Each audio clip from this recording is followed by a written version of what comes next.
Welcome to Real Talk in My Rooms. I'm your host, Amanda Kristy, and today we have a very special guest joining us. I'm thrilled to welcome Taylor, the founder of Perfect Paws House Calls. Get ready to be inspired and gain valuable wisdom as we dive into Taylor's entrepreneurial journey and explore the secrets to building a successful business and following your heart.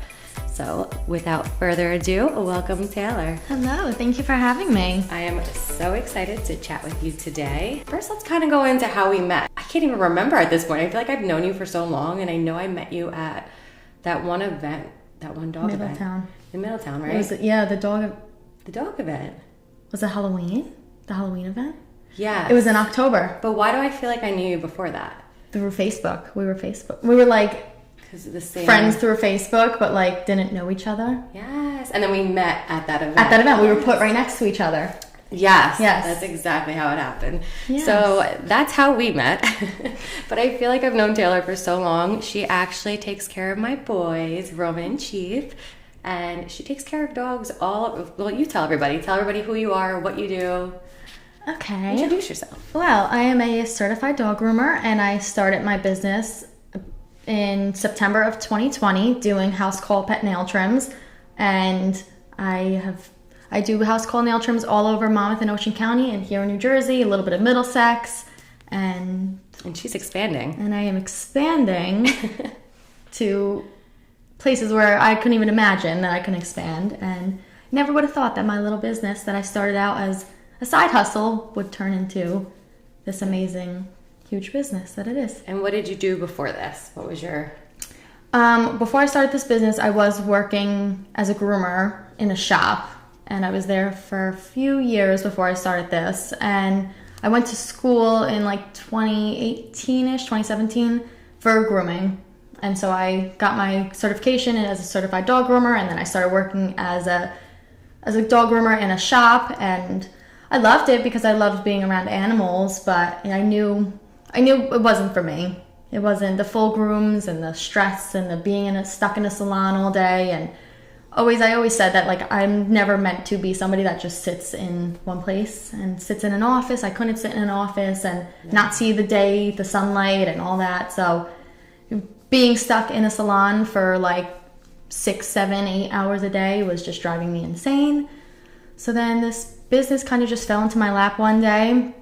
And actually my dad, who lives in Pennsylvania, texted me one day or called me, and he had a German Shepherd at the time who was really old and couldn't leave the house. So he was saying that he wishes that he had somebody to come to the house and do it, not even in a mobile van, because Harley couldn't even get into the mobile van. Somebody that came right to Harley's bed, did the nails because her nails were so long. So that was, let's just say like that was on a Wednesday that he called me and said that. And by that night, then the next day I started thinking, and I was like, this is something that is needed. Like, absolutely. Dogs that, especially in that sense where they're too old and they can't leave the house or they're big, whereas like my dad could pick her up and bring her, but that's so much stress on both of them. Of course. So by that Sunday, I had my business name, I had my logo, I had my insurance, I had my LLC going, I had everything. And Girl, you wasted no time. I wasted no time, and that's the type of person that I am. When I want to do something, I don't think about it, I don't research it, I just go for it. And I love that. That has just been, and I advise that for everybody, to just go for it. Don't sit and research it, because then you're going to be waiting for the perfect time, and the perfect time is never going to come, because there is never a perfect time for it. So right, there's always something that you're going to need or something that needs to get done, whatever. But if you just go for it and do it, and thankfully you did, because I know that I have friends whose dogs get super stressed when they have to go to the vet, like really bad, where they have to kind of medicate them to calm them down. Yeah. And something as simple, or even the groomers, like going to the groomers. I remember I tried getting Roman, like, accustomed to it when he was a puppy, but even still, we would get there and he would put his tail down, not want to go in, and it's stressful for them. And then you're leaving them for a few hours, and it's like a whole big thing. Yeah. So the second that I found out that the business that you had, I'm like, oh my God, this is genius. Like this is amazing. Yeah. And the fact that you come there, you make the dogs feel comfortable. They get to know you. Like even my dogs, which are little brats. They don't love me, but they don't love getting. They don't like me, but they love me. I was gonna say, yeah. They don't necessarily like the whole process of it, but they do it. It's so quick, it's so easy, and it's at the comfort of our own home. Yes. You know what I mean? And I think that's huge, and especially for even people who are older, like older actual like people, who can't get to their dogs to a vet or a groomer to get their, you know what I mean? And then their poor dog's nails are like curving over, and you're like, I think you need to get your dog's nails done. So like it's perfect for people like that as well. And I love what you do, and I love that you wasted no time and you went into it. And now, what year was that? I'm sorry if you mentioned September of 2020. So that was September of 2020. How long did you think it took for you to kind of get your name out there? Believe it or not, I had the idea, let's say Sunday, I started going. I had 1 week of like an appointment here and there, and then by the next week I had the full schedule booked. Wow. And it just, like when I tell you it blew up, it blew up. And we're almost 3 years in now, and I have over 1,100 clients. Amazing. And I could have double, triple that, but I just don't have. You're one person. I'm one person, but you are expanding, which means that with growing and expanding comes hiring people. So the more that the more people that you add to your team, the further out you can go. 100%. Right? Like this is something that you want to really just take out. I want to take over the country with this. Like I want a franchise. I want people, Perfect Paws House Calls all over the United States. And I love the name. Right? I love the name. That was like, I wish I had the paper of like, I had everything like Happy Paws House Calls, Pretty Paws House Calls, and then something about Perfect Paws House Calls. It just like, when I wrote it down, I was like, that's it. This is it. That's it. This is the one. And then, so how did you like create your logo? So if you're watching on video, you can see this cute logo. How did you create it? Did you have someone do it for you? I created it. I'm a DIY girl. I like to do everything. If I could save a buck doing it, I am. We've talked about bougie on a budget. If we can save a buck, I'm doing it on my own.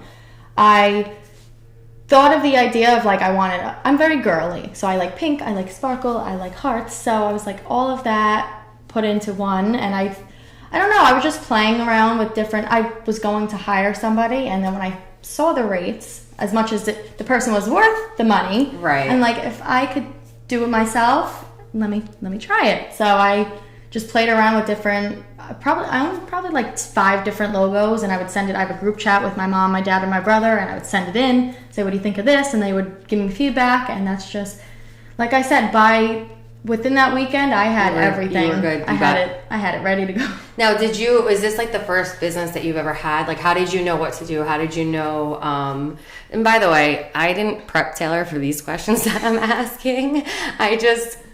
She's just amazing. So, okay. We're just going to go for it. We're just going to go with it. That's my life. We'll just go for it. How did you know what to do? Did you research? Did you do some research and then say, okay, I know enough, let me do it? Or did you have some kind of knowledge from school, previous things? Absolutely nothing.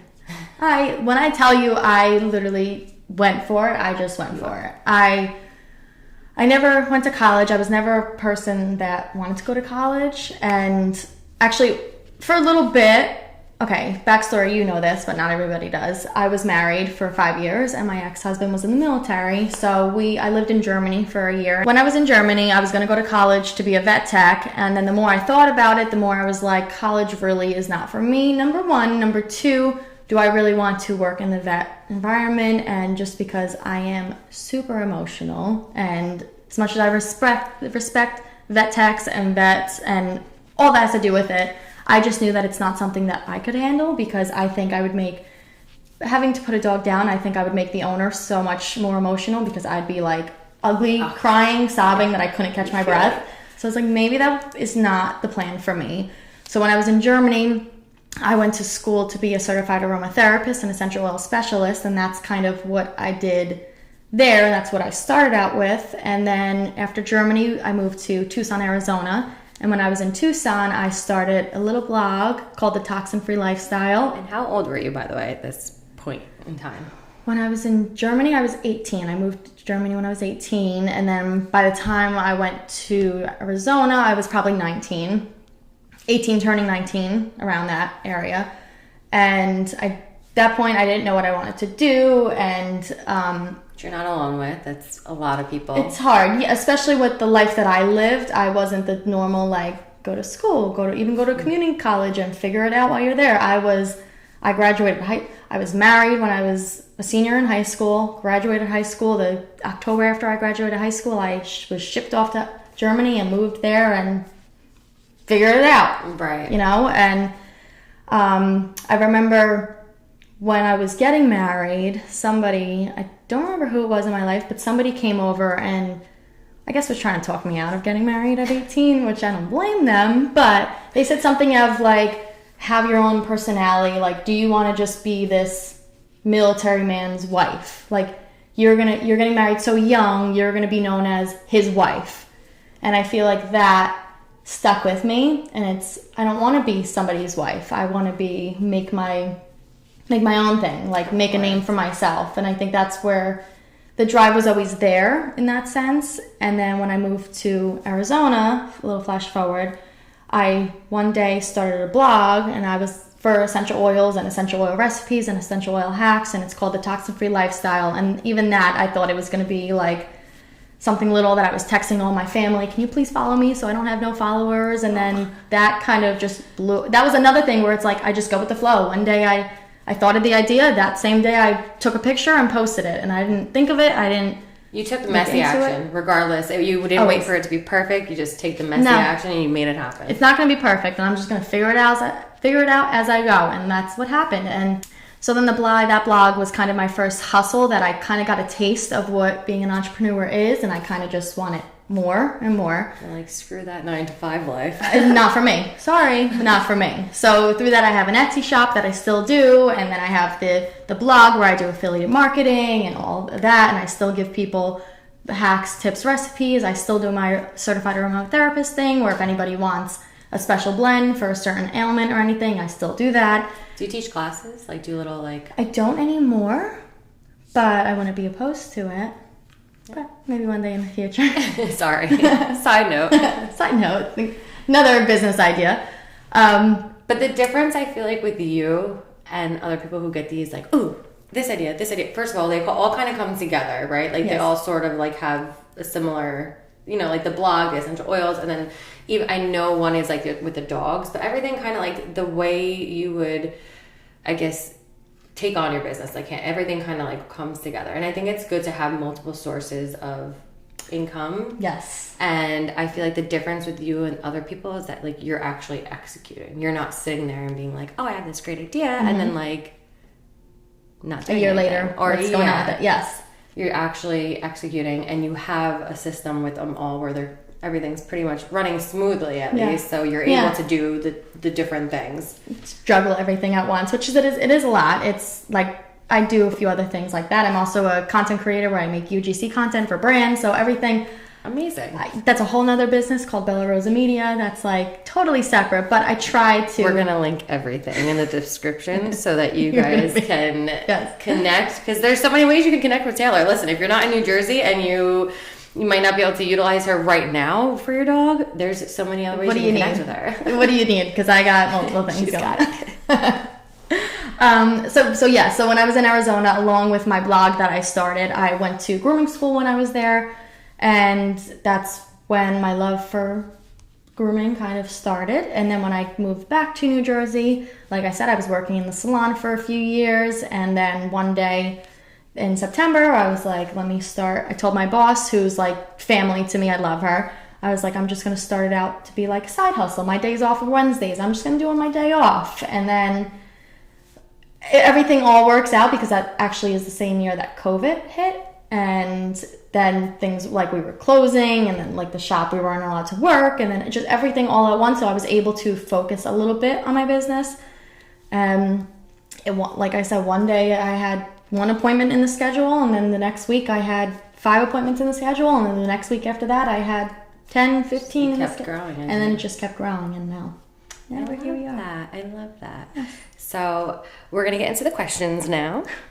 Sorry, I talk too much. No, you don't. I was actually going to say I love you, and we're definitely going to have you on again because I feel like there's so much that we could talk about. Like, we've talked every time she comes over and does my dog's nails. We're always talking, and we always have like great conversation. So I already like anticipated having you on, not just probably twice, but like 3-4 times. I have a lot to say. We are going to definitely be having you back on. But so this episode, we kind of geared questions towards specific things. If you guys have any questions for Taylor that you want to know, you can always leave them in the comments, and we can ask them the next time. But in the meantime, what motivated you to start your own business in the pet service industry, and what challenges did you face in the early stages? What motivated me just in general was I grew up with my parents were, you could say, entrepreneurs. They had their own promotional item business, and they ended up getting divorced and had a lot of money issues. So I grew up at a very young age having to worry about money and where, if the lights were going to get shut off or if the gas was going to get shut off or what we were going to eat today. And I just knew from like 5 years old that about money and stressing about money. And my brother and I, it's so funny because we've always been like the entrepreneur type where we would sit like on my driveway at like 10 and 14 and just be like writing down business ideas. And we used to write down like cutest little like entrepreneur business ideas and just like think of like all these different things that at 10 years old we could start a business. And so we always just had that in us. So I knew always at one point I was going to start a business, and I always, going back to the college thing, I always, especially in high school, learning was always, not that learning was a struggle for me, I just feel like I didn't have the patience to sit and learn. It's not like I'm smart and I could, if I put myself into it, I could get 100 on a test, but I just... But I feel like the school, like, just to take a little detour real quick, like the school system, everything is just backwards. Like, we're going to school to get, graded on how well you are a test taker, but not everyone's a great test taker and can be extremely smart and create something. Like, all these people who've created huge things weren't great at school. Exactly. And we have these schools judging us based off of if you get an A or not. Like, I'm the same way. I was never great in school. And then it's like the comparison, like, oh, so-and-so got an A+. What happened with you? And you're like, I don't know. I tried my best. And clearly I didn't do great on it. But, like, I thought I knew it, but I didn't. And it's like, it's sad, though, because as kids, you're so impressionable. And, like, that's what you're going through. So that's a whole, I mean, thank God you went a separate way. Right? Yeah, I think after taking my SATs and the score that I got, I was like, I don't think college is for me. Smart. And so... Saved yourself some money. Saved myself money, number one. Number two, since then, I always wanted to be able to, because, you have those people that in your life did you go to college? No. I did for a couple of years. I went to Brookdale. Same thing. Like, had no idea what I wanted. Thought I wanted to be a radiologist and realized I'm too emotional to do that because when I was working in the hospital for my second day, the guy was like, yeah, I know, it's sad. You have some people come in here and then they don't come anymore and it's because they died. I'm like, because they died? Like, that's terrible. Like, I can't. And like, when I was younger, I wanted to be a vet, but I would never be able to be a vet because I could never I'm way too emotional of a human being to do any of those things. I'm an empath. I can't. Same. And what's your sign? Pisces. We're water signs. That's another thing. We're very emotional. Yeah. But yeah, so I went to school I attempted to go there for like 2 years. Didn't really take it too serious. Like, I did a little bit, but then I'm like, I wasted money though. Wasted money on the books. Exactly. Wasted money on the classes, and for what? Just because, like, I feel like I also was trying to figure myself out, and I gained so much more knowledge from working and being like out there in the real world and meeting people. Absolutely. Like, you know what I mean? Like, college, I feel like, you meet people, but it's just after college, you guys kind of all go your separate ways. When you're working and you're with these same people all the time, you're just, I don't know. And it's so structured, and I feel like it's just college. You're supposed to go through life, go to college, get a job, work your 9 to 5, get paid X amount of money, but still be in student debt for the rest of your life. And it's just not set up for you to succeed. Right. And it's not set up for the lifestyle that I want. That I've envisioned and I've wanted, and I think that's why I've always, since like high school, I've always told myself I'm going to be successful without college. Like, I can be successful without a degree, and I will prove that to myself, and I will prove that to everybody else that says you can't.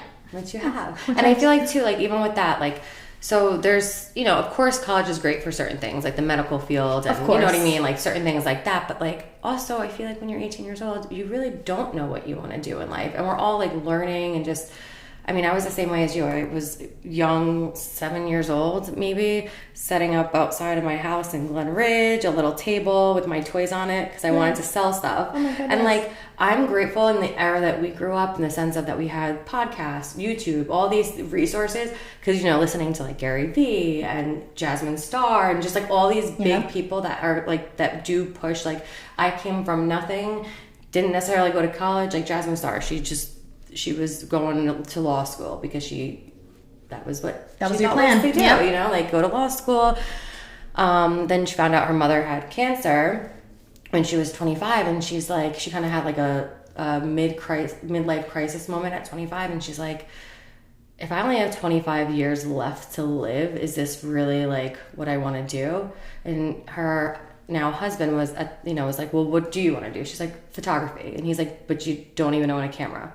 So that Christmas got her a camera, and she was a well-known wedding photographer, and now she owns like a social curator, and she's just... Oh, yes. Okay, yes, I know the three of you. So she's like an example of like just following her heart. Her mom is still alive, which is amazing. She beat the cancer, but like, you know, it does put things in perspective, and it's like why are we just doing things because we're supposed to do things? And I think that like unfortunately in our parents' years, that's how it was, but like we kind of are like that generation that's like breaking out of it. And again, like I said, there's people that do need to go to college. My cousin went to college to be a nurse. She's amazing. She's a great nurse, and it takes also a very strong person to go to college for certain things like that. Like, absolutely, you know what I mean? So you do need it for that, but I just feel like if you don't know, it's definitely not us. Definitely not us. Good for you. Can't relate.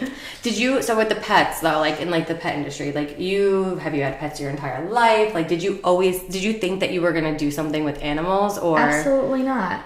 Okay, so I had a bird when I was like, I don't know, first grade. I babysat my aunt's cockatiel. His name is Gucci, and he didn't like kids, so I didn't like him, and I was scared. Not that I didn't like him, I was terrified of him. I would like be like weary around him and cautious. If a bird doesn't like you, they can get vicious. No, you don't mess with a bird when a bird doesn't like you. So we had to watch him for, I don't know, a week or two, and I absolutely fell in love with this bird. Like, there's pictures of us sleeping together, and we were cuddling on the couch. And it's so cute. My parents still have the pictures to this day. But first time dealing with the death of an animal in my life, it was Gucci. That was very premature, passed away. And when I tell you devastated, like I still remember, I was second grade, I believe. Still remember to this day my mom telling me that Gucci passed away, and I was like screaming, crying, devastated. The very next day, my mom took me to the pet store and got me a little parakeet. And his name was Sky, and that was my best friend, and means like that bird was my entire life. And then I had another bird after Sky, and then I've always wanted a dog. I would find dogs online and show it to my mom and say, we have to go get this dog, and she wasn't a dog person, so she was never on board with it.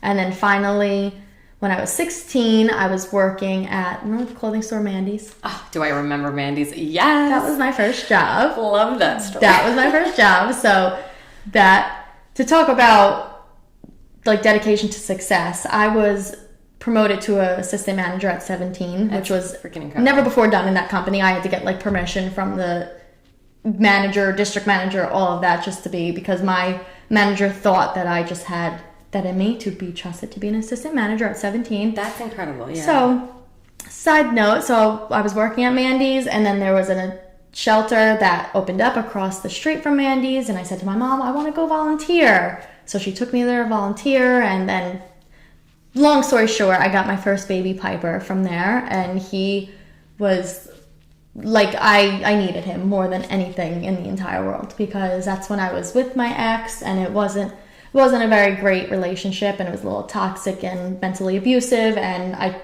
to this day believe that Piper saved me from like everything because I needed that dog.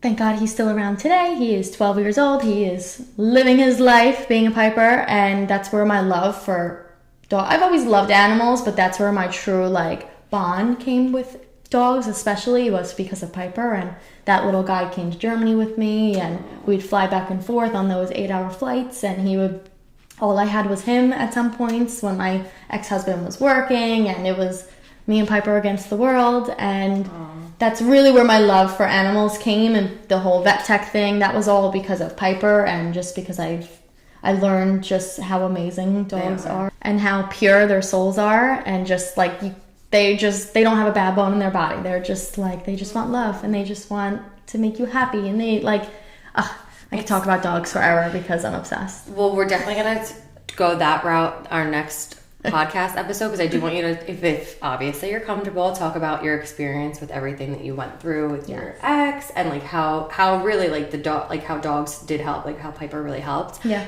But it's funny because it's like, you know, people are like, oh, I rescued my dog, I saved my dog, but like if you think about it, your dog saved you, because like your dogs, no matter like whether it's your first, your third, your 10th, like they all do something to your heart and your soul, and they save you. He saved me. They're so amazing. And now I have 3 boys. I was just gonna say, tell us how many you have, and also how you help out with rescues. I have 3 now to one person, and I thought it was gonna be overwhelming, but it's honestly the best. They're all 3 little ones, so like all of them equal probably like 50 pounds put together. So it's doable, it's manageable. But my last one, Gio, I have Dolce that I got when I lived in Arizona, and then Gio, I started fostering him, and his name was Rummy back then, and I was trying to find him the best home possible, and then he just was like, nope, I'm staying here, and I just fell in love with him, and now foster fail, yes. But I fostered him from 3 Hearts 4 Paws Rescue, which I still do foster with. But and we'll put their information below too, because I know you do a lot of work with them. Amazing rescue, yes. And like I said, like in the next episode, I want us to dive more into like fostering and stuff like that, because I feel like you have a lot of knowledge when it comes to that stuff. Yes. So if you can foster, please foster. I understand how hard it is to let them go, because I've been through it with my last foster, but it is, I always say to people that tell me that they can't do it, it's just put your feelings to the side. You shared something on your story the other day. Yes. Can you say, I mean, I'm sure I don't know if you know it, like, you know I have the worst memory. Me too, that's why I'm like, if you don't know it, but like, if you can kind of like say it in the way, like, because it really, like, I sent it to my cousin, and she's like, I know, I saw that, and like, it makes me cry. I'm like, it's so true though, like. So it basically said something about if more people saw dogs walk into a euthanasia room and see the door with their wagging tails and happy, and they're healthy and everything, and they saw the dog door slam behind them, and realize that was it for them. I know, it's like so sad. Then hopefully more people would step up to foster, even if it's just one time. Yeah, I mean, listen, and I know certain rescues do help in this. Like, people sometimes, I feel like, use money as an excuse. Then find a rescue that says, hey, listen, we'll pay for the food, we'll pay for everything. And they will. If you're a foster, you're not paying for anything. Exactly. So they pay for everything. That's like, you're just literally giving them your home. You have a baby to take care of. And then something that was always rewarding for me, that my first foster has, which is actually one of my really good friends, that's who I brought them together. So looking back now, as much as I love that dog and I like wish I had him, I realized that like he's one of my clients as well now. So I go to him and I just see how happy he is with his family, and not that it's about me to say I did this, because it's just fate and how God works and how the universe works. It's the connection. And I was able to say that like I helped bring them together. Yeah. And that's also like, even if it's not about the animal and you're a little selfish, then you could think of it that way, that you can help a dog bring a dog to their forever home. For sure. And like, if you're an animal person, I highly, highly, highly recommend going into like a shelter, or not even like a rescue. Some rescues are a little nicer, where you're like, you see them and you're like, oh, they look good here. I would recommend going to like a shelter where you're seeing them in these small little sectioned out areas on the cold floor, and it's like, it's so sad. And like, they do run out of space. And you know, Chief, my one dog, was hit by so he must have ran away from his family, got hit by a car. The shelter found him, no one claimed him. He was on a kill list because he was, you know, he needed surgery. The man never got surgery, and he like jumps and runs and walks and does all the things. He's like healed himself and he's doing great. Course. But the rescue, they took him from the shelter because he was on a kill list, and he's like 4 pounds, 3 pounds. Like, don't put him down. And then that's how we adopted him. But like to think that he could have been dead just because he was hit by a car, and that if somebody didn't step up for him. It's like heartbreaking. Yeah. So our next question is, could you share some valuable insight or advice for aspiring entrepreneurs who are looking to start a business in a field they are passionate about, like the pet service industry, for example? I think referring back to a little bit of what I just said before, and just go for it. And I understand not everybody has the mindset of me of just go for it and go with the flow. And some people do need to do a little bit of research, but I think don't let that hold you back. I do know some people that feel like they need to do so much research, and like when starting a business, and of course a little bit is necessary if you have no idea what you're doing. But I think if you, like I said before, if you are always waiting for the perfect moment to start your business, you're never going to start. And it's kind of like research overload. Like, you ever, I don't know, I feel like sometimes with photography, for example, like I'll go on and I'm like, okay, how do I do this, right? Like to learn a certain type of shoot or something, and I'm doing the research, and I'm like, it's actually me going out and physically doing it and taking that step to do it. You know what I mean? Like, instead of just sitting there researching, like you said, research is great, especially if you have no idea where to start. A little bit. But like, yes, you're going to either get that paralyzation? Like paralyzation? Yeah, like research paralyzation. Thank you. Where you kind of just like, you get that overwhelmed feeling. You're like, I can't do it. Too much. And I need to take a break. I need to shut down my computer. And then you're never going to get back to it. And then you don't do it. So it's kind of just. And that could have been your $1 million idea right there. For sure. So just kind of just do it. Just do it.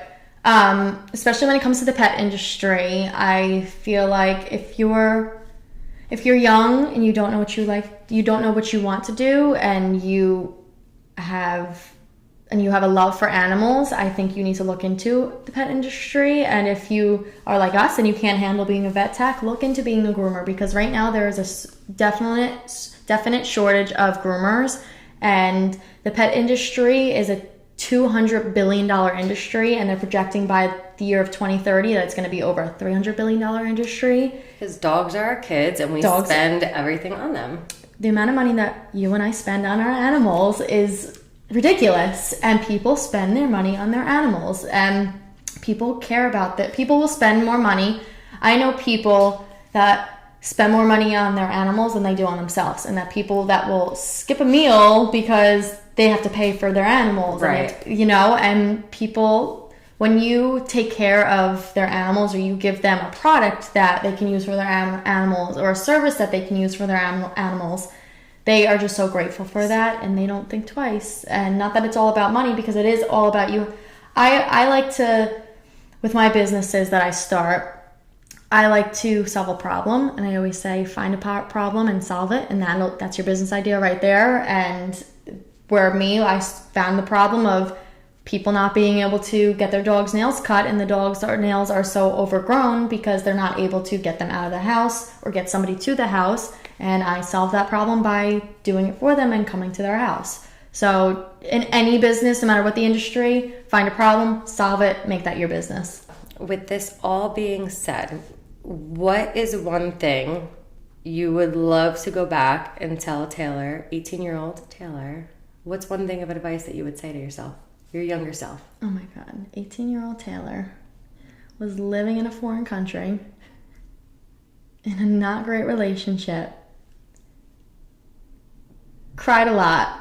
I was very stressed out. Was filled with anxiety. I think I've always been positive and always tried to look at the bigger picture. And I'm only 25, so I still have so much of my life that I always love the quote that says the best moments of your life haven't even happened yet. And I think I would tell myself that there are so many experiences that I'm going to experience, and that I'm going to make that little 5-year-old Taylor that was crying in her bedroom thinking that, my parents were going to run out of money and I wasn't going to have a place to live, and just now here I am. I bought my own house at 23. I live in my house. Boss. I live in my house with my 3 dogs, and I am so happy, and I have so many amazing people around me, and I would just tell you, you're going to be okay. You're going to be okay. I would still tell myself get married and go through all that because I needed to deal with all that to be the person, the mature, strong girl that I am today. But I would just say that you're going to be okay. I love that. And I, like you just said, like you would still go through because everything happens for us. Like we go through all these things in life because it's bringing us to where we're meant to be. And maybe if those things didn't happen, you wouldn't be here, right? Like maybe if you were 5 years old, like, and you weren't worried about your next meal, you know what I mean? Or, you know, you were 19 years old, 18 years old in another country. Maybe you would, like you learned and all these experiences happened for you so you could be where you are today. And guys, Taylor's 25 years old, like seriously. And you've heard everything she said, all the advice she gave. She is a wealth of knowledge. She's an amazing, amazing person. I'm so grateful that I met you. We connected. And even like, that's the thing too, like just one last thing before we go, like the power of connecting and networking. So I was in the pet industry. I had a dog subscription box, which I loved, but unfortunately because I wanted to like, I was doing where I was supporting other small businesses, the cost of it, not that it just didn't match up. It wasn't profitable. Wasn't the right time is what I tell you. Yeah, she tells me all the time. We're going to get back to something with dogs. Taylor's going to help me. We're going to have a business together when it comes to dogs, and we'll use the name of it. But yeah, like if it wasn't for networking and talking to each other, you know what I mean, on Facebook, and then like communicating at the event, like it's so huge to talk to people, like no matter who it is, where you are, like whatever, just chat with people because you never know what kind of relationship's going to come out of it. And I met you in 2021.